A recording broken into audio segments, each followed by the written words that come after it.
So if you're scared is just, I'm scared to walk into the gym, do it anyway, do it scared.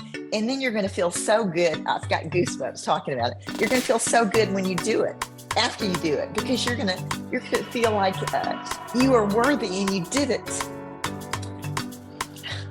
That was the lovely Renee Landers, who is a beautiful soul that I had the absolute pleasure of interviewing. Hello fam, and welcome to my channel.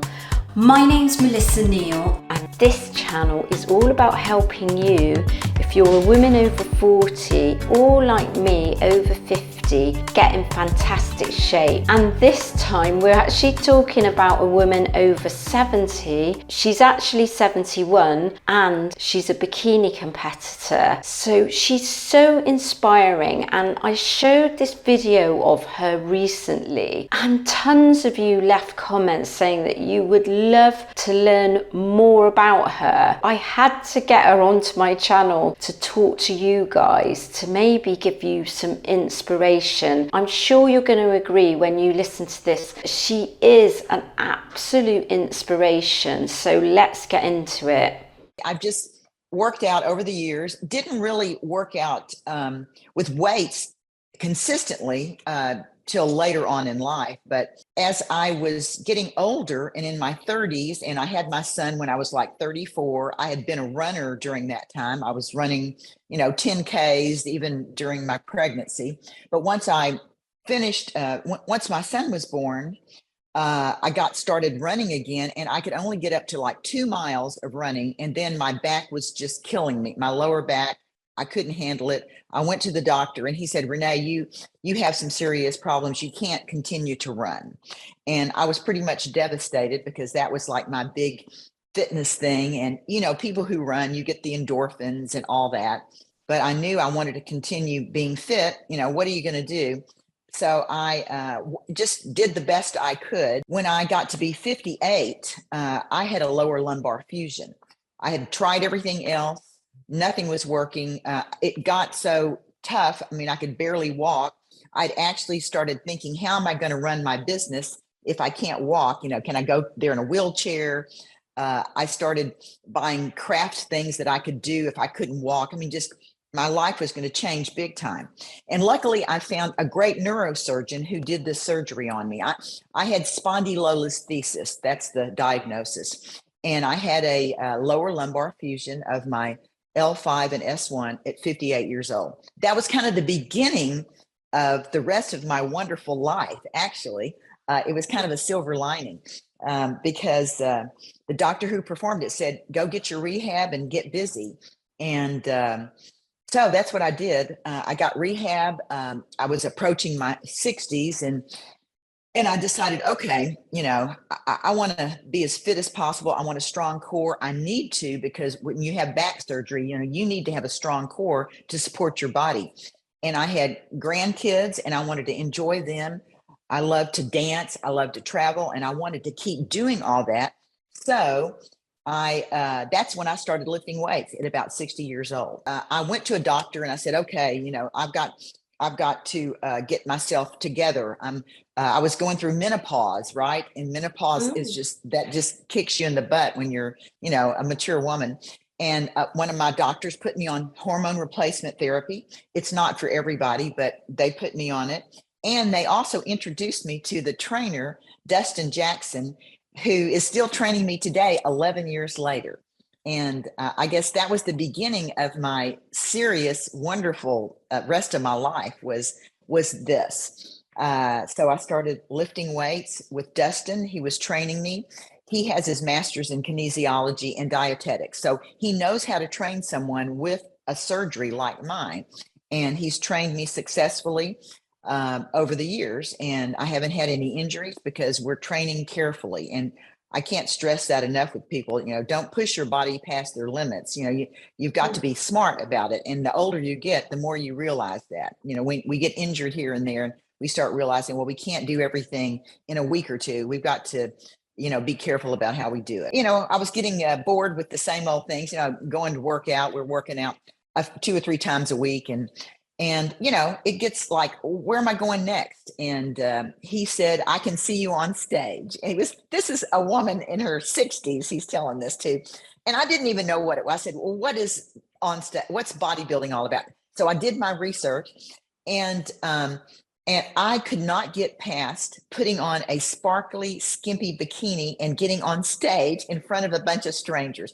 That I couldn't handle it. It's like every year he was continuing to encourage me to do it, and I just could not handle the idea of getting in this bikini. It was just like, oh, I can't do this. I can't do this. But when COVID came, I just decided, I'm going to double down, and I'm not going to let COVID get me. And I said, before I turn 70, I'm going to compete. And that's what I did. That was the beginning of the rest of my life. The awesome beginning of it is going through that whole process. And I really fell in love with the whole bodybuilding community, and had no idea that it was going to change my life so much, but it really has. And I've met so many wonderful people. And I like to say, I found my people at 69 years old. I found my people, like-minded people who had the same ideas about fitness and eating healthy and all that. And it has really just been amazing. Melissa, I can't tell you how wonderful it is. And I'm just so grateful that this happened. This surgery happened, and it really was the reason now that I have this great life. I'm living my best life at 71 years old. People absolutely love you because it kind of just really inspires them.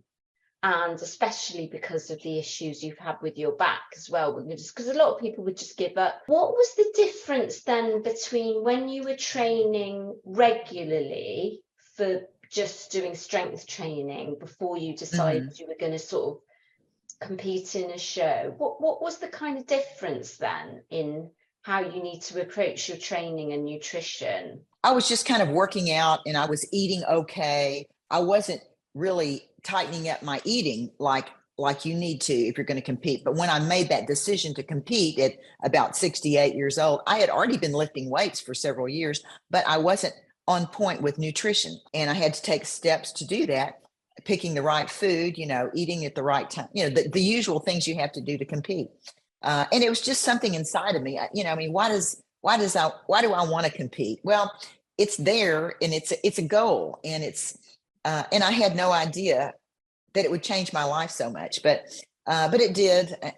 It's hard to explain, but you've competed, so it's hard to explain. Probably the biggest thing is it's a mental challenge. Would you agree? Yes, you're so right. It is a mental challenge. It's really mind over matter.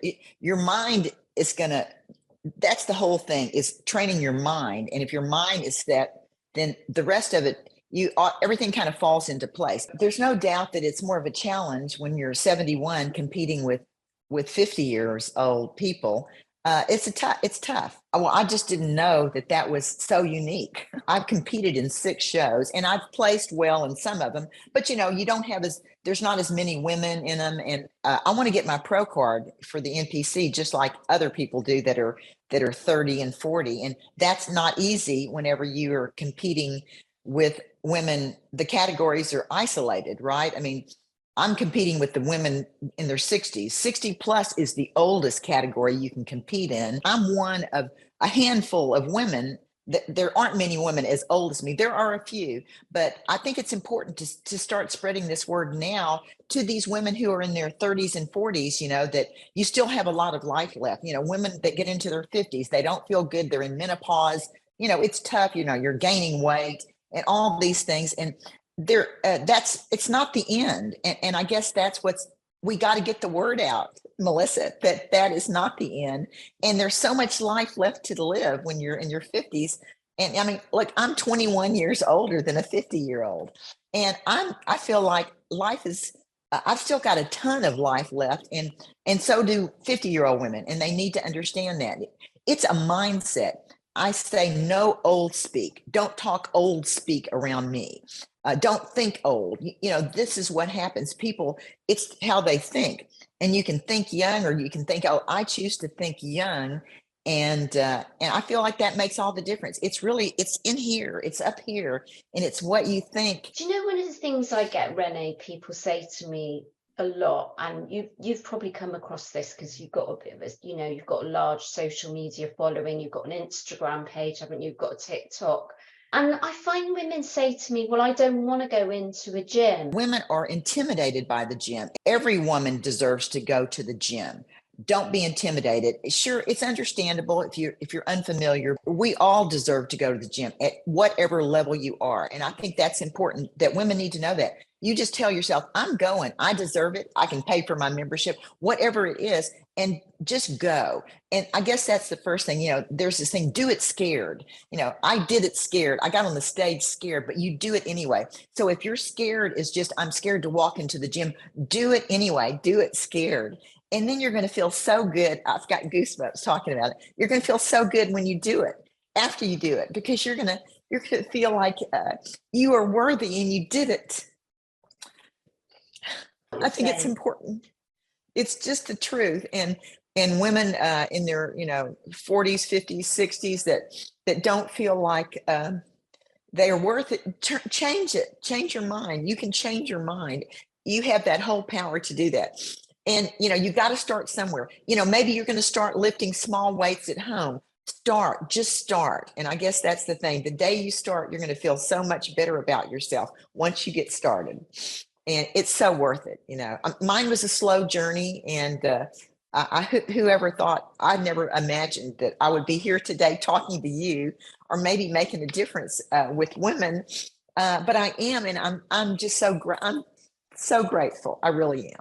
Renee is absolutely right when it comes to women and the gym. We've got just as much right to be there as anybody else, whatever your size or shape. And finally, I asked Renee a little bit about what her advice is on nutrition for you guys. Some of the most important things are eating enough protein. I guess that is just critical. And I'm a pescatarian. There's all kind of ways to get your protein, but we need at least 1 gram of protein for every pound of body weight per day. That's kind of the rule of thumb. And so I would just say, make it a point to get your protein. I log my food. I track it. I think that's important to do. It's important to do meal prep.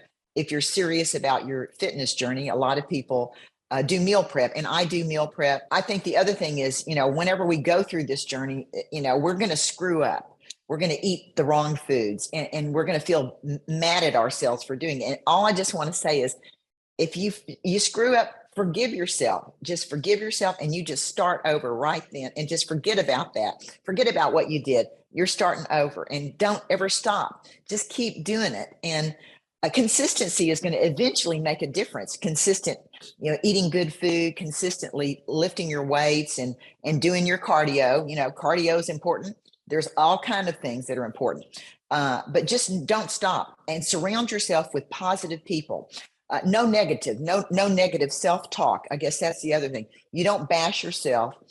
You don't put anything negative out there in the universe about yourself. And if you've got people who are being negative, you're just going to have to shut them out. It doesn't mean you have to end your relationship, but you might just not have to share some things with them. I think that's the important thing too. I didn't even tell anyone I was competing. I have so many wonderful friends that I do things with, I dance with, I travel with. And when I did my first competition, they didn't even know I was prepping to compete. I even went to Cabo. I did things with people, and they knew I ate healthy. They just didn't know I had this other thing going on. And not until after I competed did I post anything about it. And I'd say 95% of people were very supportive. You don't have to compete, but the main thing is that you're doing this because you care about yourself. You care about your health. How you look is really just a byproduct of this good living, this good lifting and good eating and all that. So your body's going to improve just because of all those other things that you're doing.